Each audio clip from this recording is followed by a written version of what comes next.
Hello, hello, hello. Today on Plate and Palate with Megan and Abby, we are going to be talking about the word organic and why it is important, and asking the question, is it really that important?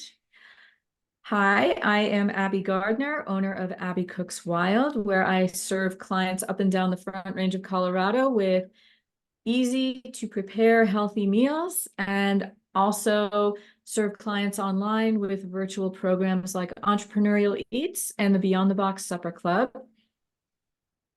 I am Megan McGee. I am a registered dietetic tech and certified mind body eating coach.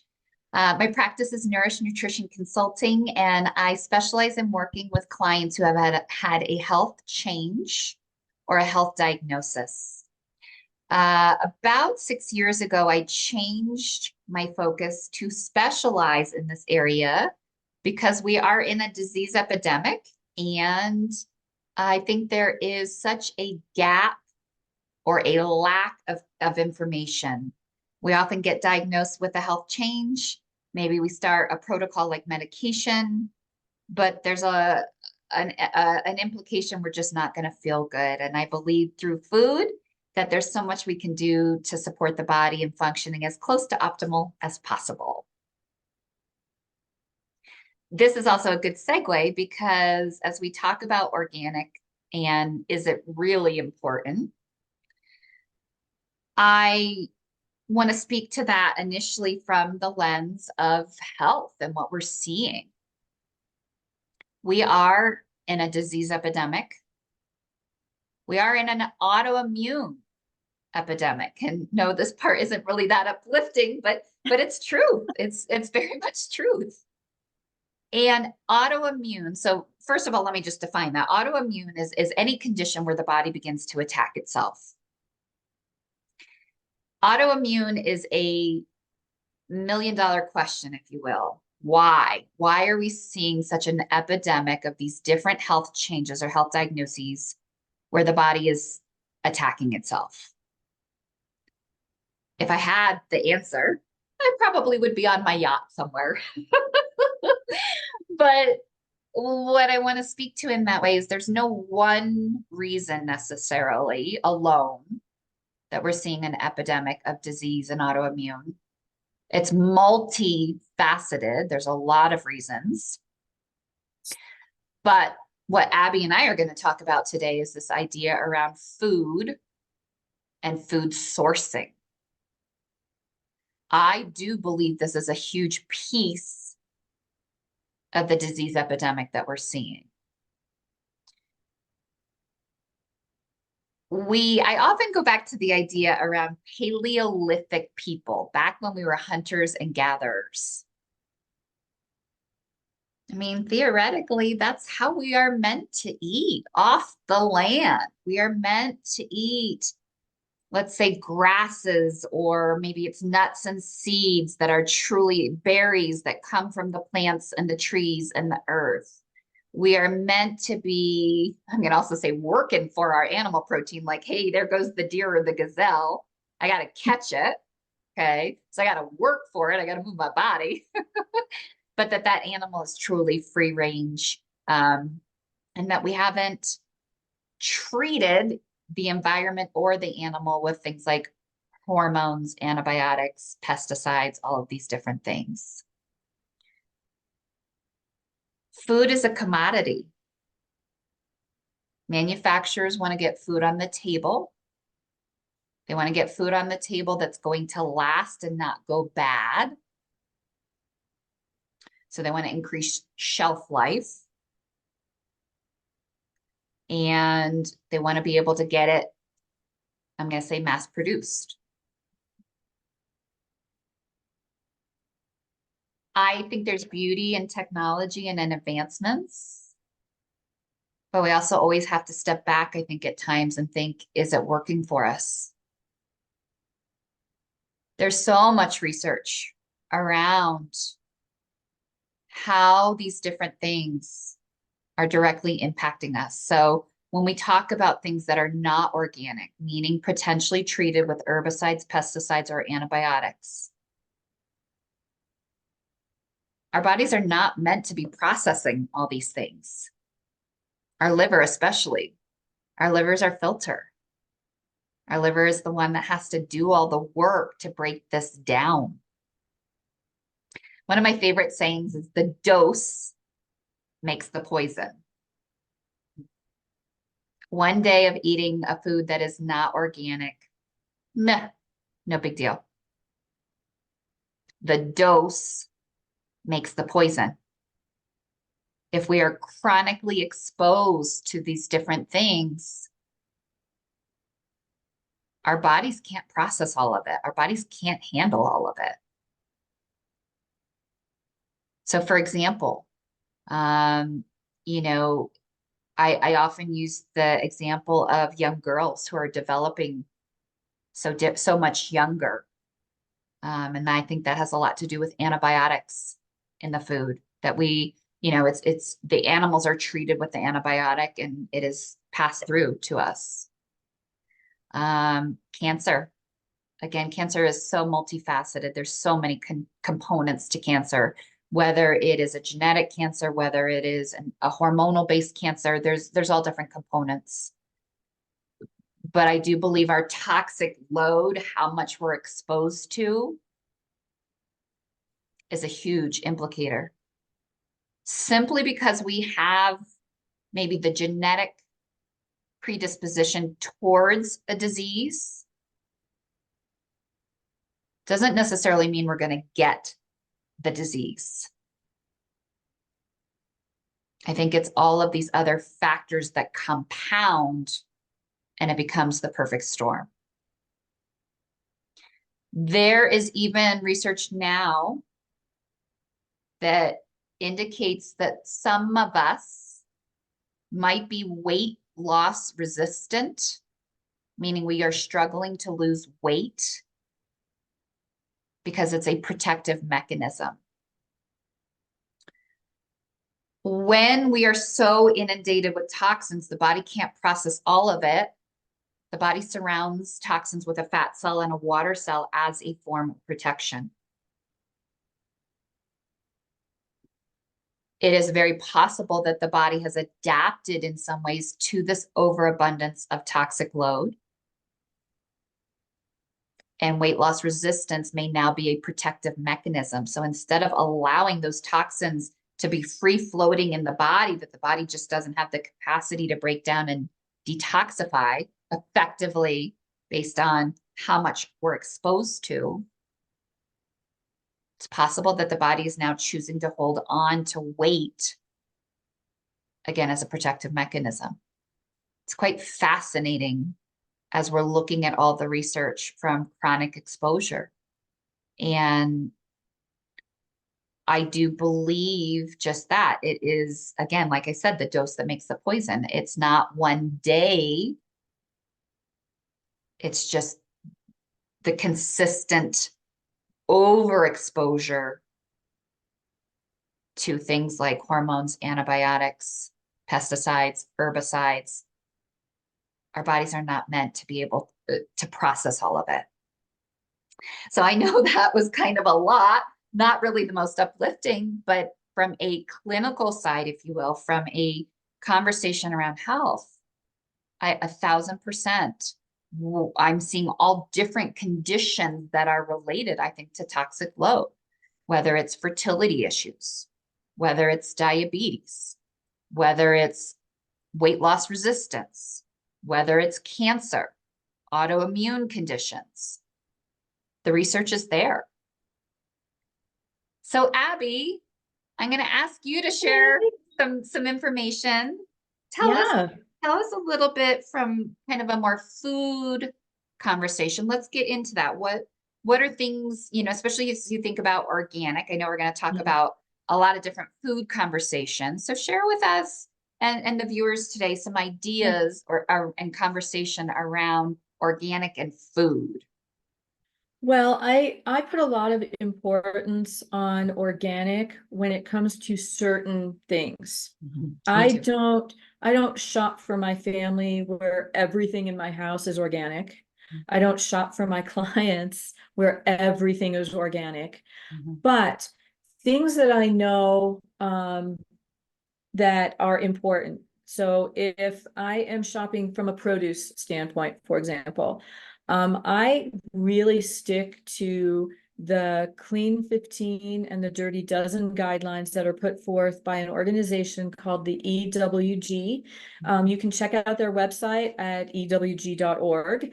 But they are kind of like an independent, and I like to view them as like an objective eye on the whole thing. It's not just food, it's health and beauty products, it's our water, it's, you know, just it runs the gamut.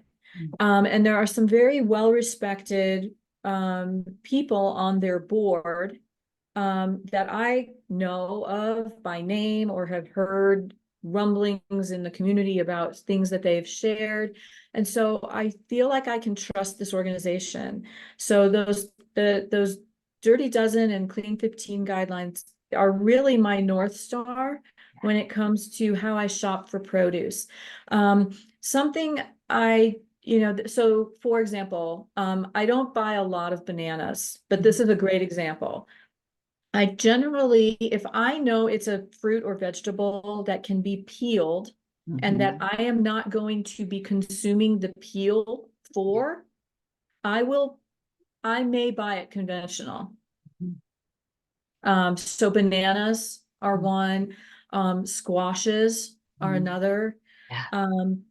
If I am buying potatoes, if I'm gonna peel the potato, I probably won't buy organic, but again, it depends. Sometimes I'll just buy the regular bag of potatoes. Like I go Right. through a lot of sweet potatoes and I find it kind of hard to the other piece with organic produce, and I'll just share this, is sometimes not only is it hard to find, but it's hard to find in good condition. Amen. Yeah. There, Natural Grocers is one of those stores I kind of have a love-hate relationship with because sometimes their produce is great and Yeah. sometimes it's horrible. Yeah. And if I'm paying the premium for that organic produce, I want to make sure I'm getting stuff that's decent. Yeah. So, um, so generally speaking, again, if it has a peel and I know I'm not going to consume the peel, I might buy the non-organic version of that. Um, Onions are another one, like root vegetables. If it grows in the ground, do I buy it organic or do I buy it conventional? I think it is just kind of dependent on other factors. And I Sure. kind of just use my gut instinct or, you know, what's my budget? What am I making with these things? Is it really going to matter all that much? I kind of view that as kind of a wash, Yeah. más o menos. Yeah. But things like tomatoes or strawberries or cucumbers or bell peppers, always, always, always, always organic. Yeah. And lettuce too. Absolutely. All the lettuces and the leafy greens, always organic. Yeah. There's not even a compromise option. No. For me. Yeah. And I'm 100% Abby. I feel the same way. And so sometimes the way I language it, and you said it lovely, if it's got a skin on it, if you're peeling the skin, yeah, that's a big one. Another way that I language it too is if it's low to the ground, I probably want organic because if it's being treated, it's just sitting in it. So the strawberries, the spinach, they're just sitting in it. If it's the banana that's up in the tree, that's going to have runoff, I'm probably a bit less worried about it. Where do you sit with potatoes and onions, since those are things that grow underground, like garlic? That's another one. I use a ton of garlic. Yeah. Yeah. I will tell you honestly, for the potatoes, I probably do more organic because I probably am more likely to eat the skin just for what Yeah. it's worth. Yeah. My garlic and my onion, I honestly, that probably comes down to just game day and cost. Yeah. If it's like 20 cents more, I'm kind of like, nah, I'll do the organic, no biggie. With the onion and the garlic, I'm typically going to peel a skin, right? So I kind of go back and forth on that. But again, I also, like most of us, I think we need to be smart shoppers, dollars and cents. If right? So trying to make smart decisions is I think true for all of us and where we want to spend the money. I would rather invest my dollars and cents in a $8 carton of strawberries that are organic. And if it means I get a non-organic onion, I'm a little maybe less worried about it. Yeah. Okay. Yeah. Yeah. It's hard to know. It's hard to know. And, you know, I have lots of clients who will ask me, like, does it really matter? Mhm. I do think it does matter. I really do. I know you and I have talked about this before too, Abby, Yeah. like you're either going to spend the money up front or you're going to spend it on the backside. And I would rather spend the money on nutritious food up front to do what I can to take care of my body. I think that is at the end of the day cheaper than potentially managing a health condition or a disease. Yeah. Yeah. Um, I also think that around the word organic, Mhm. and um, I think there's a misnomer that somehow that makes whatever the food is healthier. And that isn't the case. Okay. Yeah. Organic chips are still chips. Mhm. Yeah. They still have the same nutritional content. Yeah. Yeah. So, Some of these buzzwords get really confusing. I was recently doing a demonstration for a corporate wellness group, and I did a demonstration around sugar. And somebody stated that they thought one of the food items I was showing was honey. And we were talking about the context of sugar. And they were like, oh, there's no sugar in honey. Again, these buzzwords get confusing. We get very confused. So honey, I think, is a better sugar, just as an example here. 1000%, it's sugar though. And so we get a little confused and we also get a little fixated on these words. You are absolutely right. I mean, you can walk into Whole Foods and nearly everything is organic, but the organic potato chips are still potato chips. yeah. Yeah. There might be a bit of a higher integrity in the sense that you're not getting, again, the herbicide, pesticide, antibiotic, et cetera, in that way. But we have to remember that at the end of the day, a potato chip is a potato chip. Right. Yeah. And I tend to swing more organic when it comes to, if you think about going into the grocery store, I don't shop the aisles of my grocery store. I shop the Mhm. perimeter of my Yeah. grocery store. So, you know, if I'm in the produce department, I'm going to lean more organic with all the things that I just mentioned. When I move into like the the meat department, Mhm. I'm looking for very specific things. Yeah. And it is, again, organic is one of those things. Move into the dairy department, Yeah. same thing. Yeah. Um, you know, I'm not, um, I'm paying attention to those kinds of things because those are the things that are direct to consumer in from the farm, if you will. And Mhm. so if the farm is feeding it non-organic, Mhm. that is going to impact me Right. because I'm consuming whatever it is that was raised on the farm. Yeah. And it kind of goes back to like you are what you eat. Uh-huh. Absolutely. Absolutely. And Yeah. if I'm eating an animal protein that was not well nourished, Mhm. that isn't going to serve me Right. well from my nourishment Mhm. standpoint.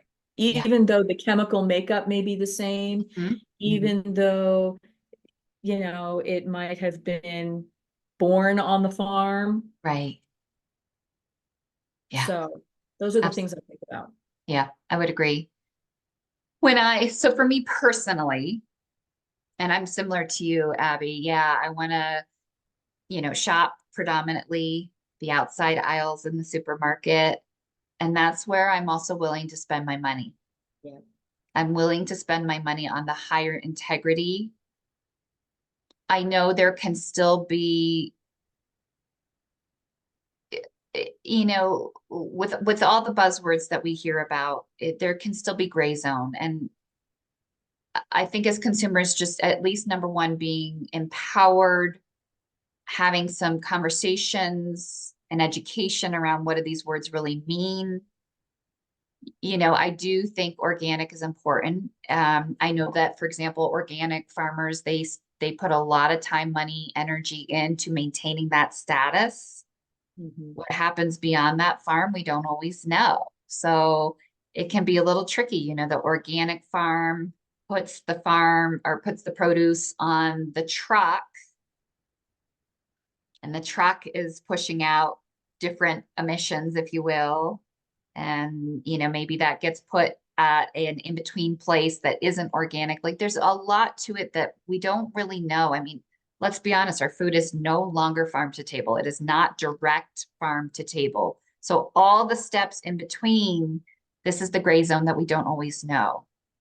Right. At the end of the day, do I think it's still valuable to lean into organic, especially when it comes to things like our fruits and vegetables, our animal products?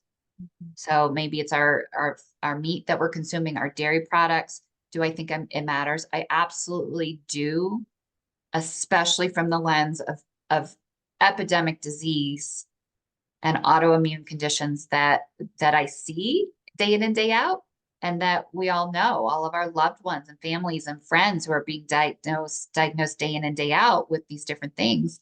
Yeah, the environmental piece is really a big part of that. Mhm. Yeah. Yeah, absolutely.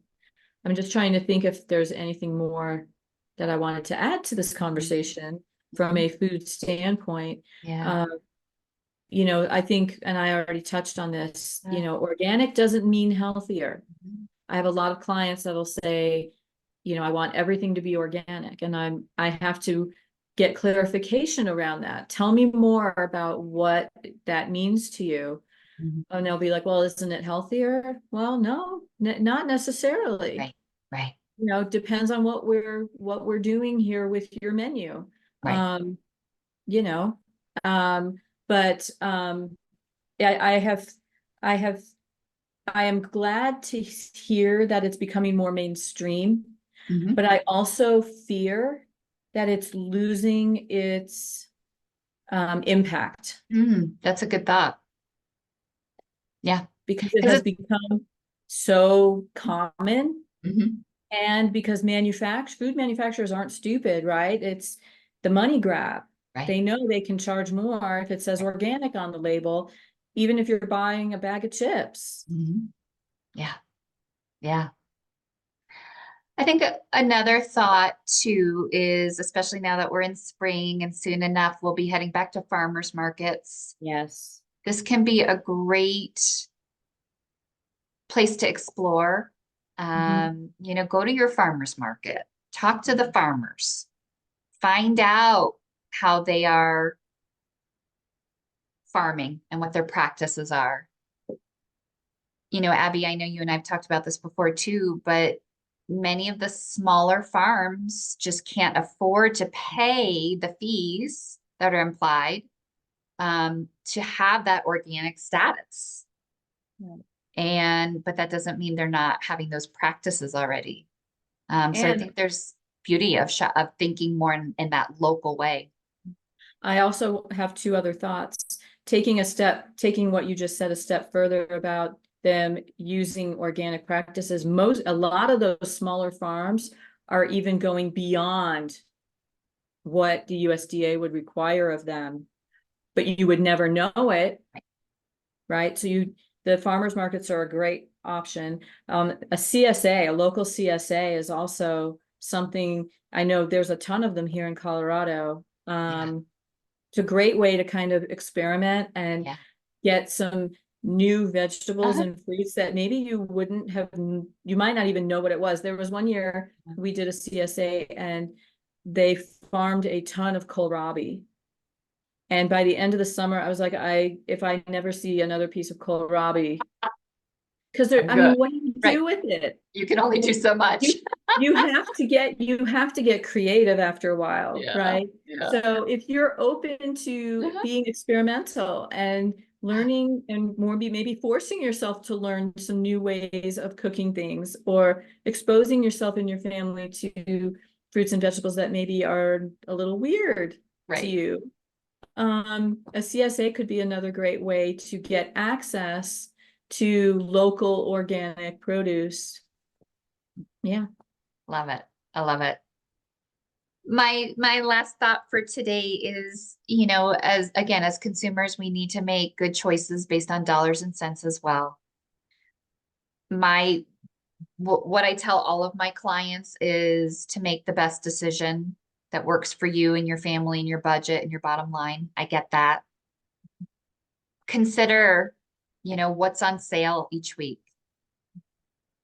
Consider looking at maybe, for example, frozen vegetables. Sometimes the frozen fruit or vegetables are sometimes cheaper and sometimes not. I've had times where I've gone to buy frozen fruit that's organic and I've cross-checked what's in the produce section, and the produce section was on sale and it was cheaper. So taking a few extra minutes in the grocery store to look at selection, to look at what's on sale. But I think especially as you were sharing too, Abby, things that are low to the ground, things that you're not going to peel a skin, especially around our produce. And again, I think really around our animal products, that's a good place to lean. And it might look different week in and week out based on what's on sale and what is not. But I do think there's real value in leaning into it, especially to those things. Again, the produces, the fruits, vegetables, the animal products. I'm really not worried about buying the crackers that are organic. Sure, if they're cost effective and you like them, great, go for it. It's really more where maybe we're getting the herbicides, pesticides, antibiotics, and potentially a bigger load based on how much we're consuming. Yeah. I just have one other thought I want to share. Shopping seasonally also makes a big difference in how much you're spending. So my question to you was whatever the frozen fruit was, was the fruit in season? That was it was the very end. It was the very end of the season. So I think they were just trying to roll it out because it was the very end of the season. Yeah. Well, thanks for tuning in, and we look forward to seeing you guys all very soon. And keep exploring, keep asking questions, keep showing up in creating a healthy relationship around food and what you're feeding yourself and your family. And if you have questions, feel free to reach out to us. Thank you.